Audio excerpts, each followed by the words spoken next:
Assalamualaikum warahmatullahi wabarakatuh. Baiklah, para pecinta buku, di sini saya akan mereview sebuah buku yang berjudul Gitanjali karya Febri Aldier.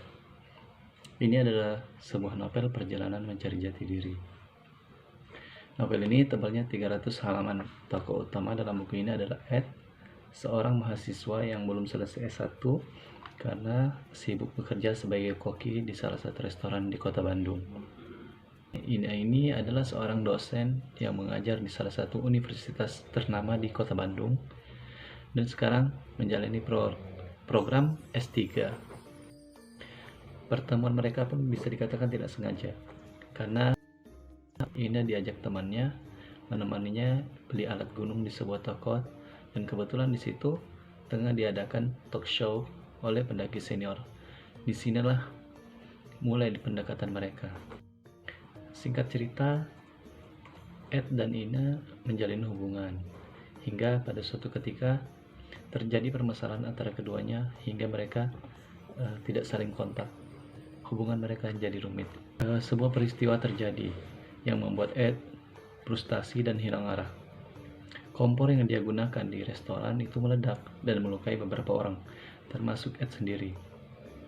Hingga dia tidak sadarkan diri selama 1 minggu dan 2 minggu menjalani perawatan di rumah sakit. Akhirnya 3 minggu tidak ada saling kontak bersama Ina, dan hanya ditemani beberapa temannya yang kerja di restoran dan teman pecinta alamnya yang setia.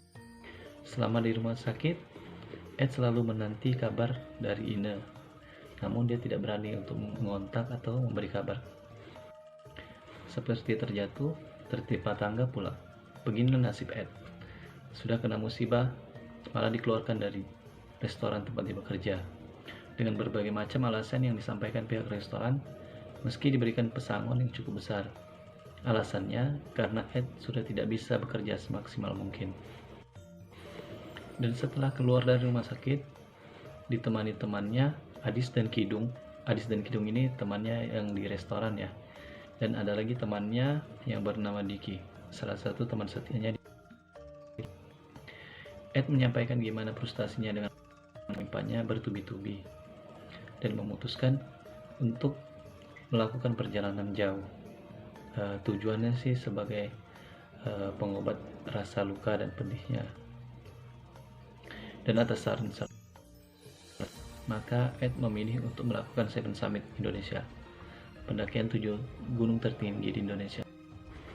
Singkat cerita, berjalanlah Ed ke tujuan pertamanya, yaitu Gunung Semeru yang ada di Kota Malang, dan singgah sebentar ke kota asalnya di Yogyakarta, sembari mengunjungi panti asuhan, tempat tinggalnya dari kecil, untuk mengenang kisahnya. Namun sampai di sana, Ed terkejut dengan adanya kabar kalau selama ini ditunggu oleh Pak Hendra. Pak Hendra ini adalah salah seorang sahabat dari Ibu Ros.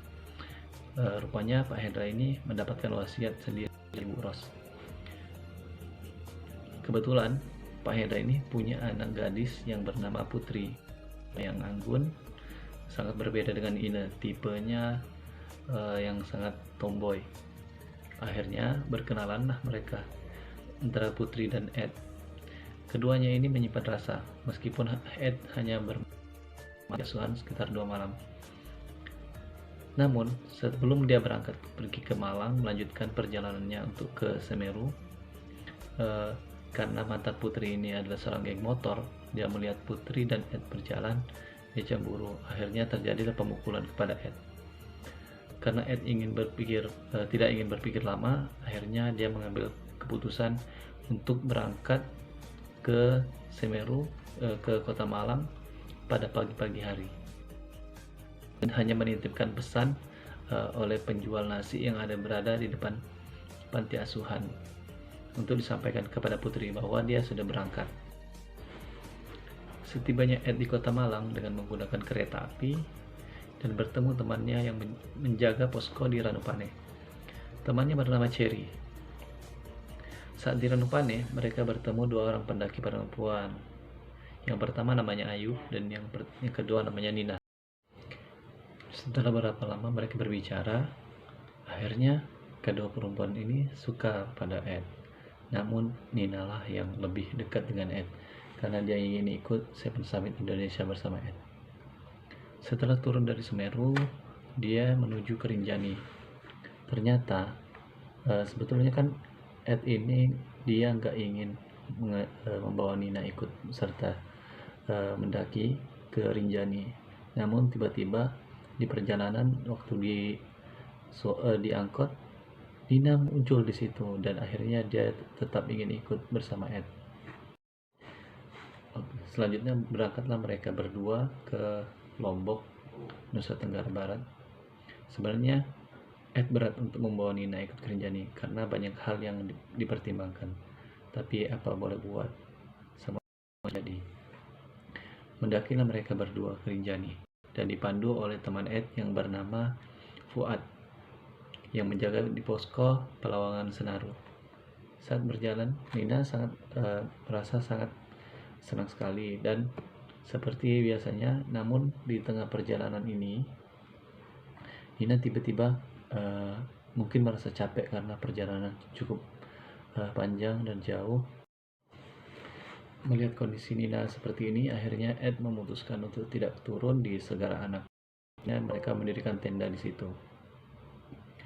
Dari ini Ed sudah merasa curiga karena tiba-tiba Nina badannya panas. Akhirnya disuruh beristirahat oleh Ed. Sedangkan Ed membuatkan air teh panas dan menghidupkan api unggun di situ. Saat pagi hari itu, si Ed ini tiba-tiba terbangun dan membuat teh panas untuk Nina karena badan Nina terasa dingin waktu itu. Akhirnya setelah tehnya jadi, dibangunkanlah Nina. Namun Nina tak bangun-bangun. Akhirnya sudah diperiksa dan tadinya ternyata dia meninggal. Saya pun kaget dengan buku ini, kok tiba-tiba meninggal dia.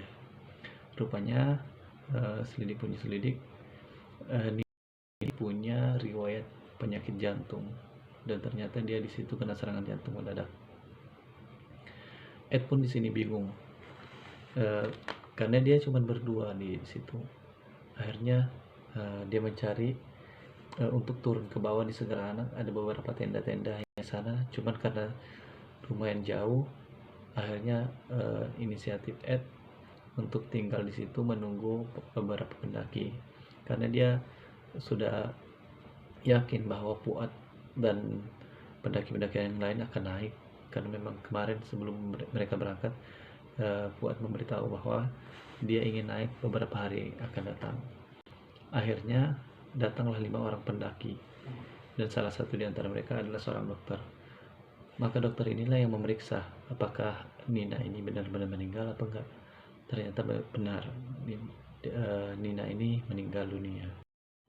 Selanjutnya 5 orang teman-teman Ed yang baru datang ini, termasuk seorang dokter ini, mengambil keputusan siapa yang tinggal di tenda untuk menjaga Nina selaku korban dan siapa yang turun untuk menyampaikan pesan ke posko Pelawangan Senaru. Akhirnya 2 orang diutus untuk turun menyampaikan pesan ke penjaga posko untuk menyampaikan bahwa ada terjadi musibah yang meninggal.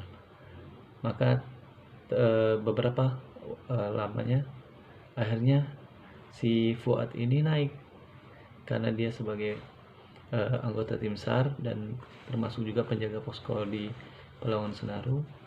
Maka dia naik dan menenangkan Ed. Sembari sebelum dia naik, dia menyampaikan pesan ke anggota tim SAR lainnya untuk diadakan evakuasi. Di sisi lain dari novel ini yang bikin makin kesal dan lumayan menjengkelkan sih, karena tiba-tiba Ina dan Putri mengirimkan email kepada Ed. Memang mereka sebelumnya mengirim email kepada Ed, cuman Ed tidak pernah membalasnya.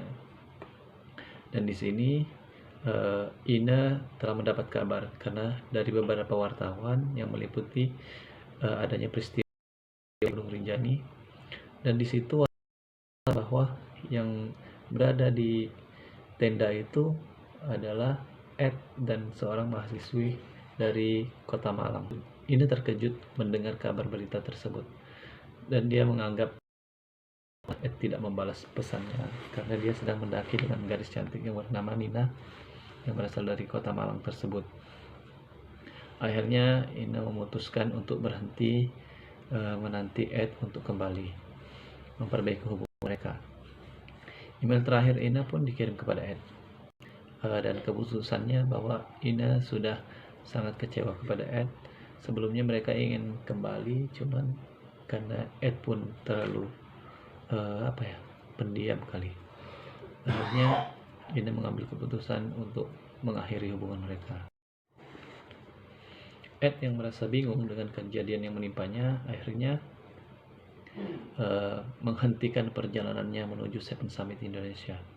Meski perjalanan ini sebenarnya adalah sebuah persembahan untuk Ina, karena dia menganggap bahwa keluarga Ina tidak pernah menganggap dia pekerjaannya nggak tetap, terus kuliahnya nggak selesai. Dia ingin membuktikan bahwa dia bisa dibanggakan. Mungkin ini dulu review buku yang pertama. Di sini saya pun masih baru ya untuk review buku. Mudah-mudahan kedepannya bisa membuat saya lebih optimis dan berusaha lebih baik lagi. Untuk buku selanjutnya, buku yang kedua dari karya Febrialdi. Ini buku judul Bara. Oke, assalamualaikum warahmatullahi wabarakatuh.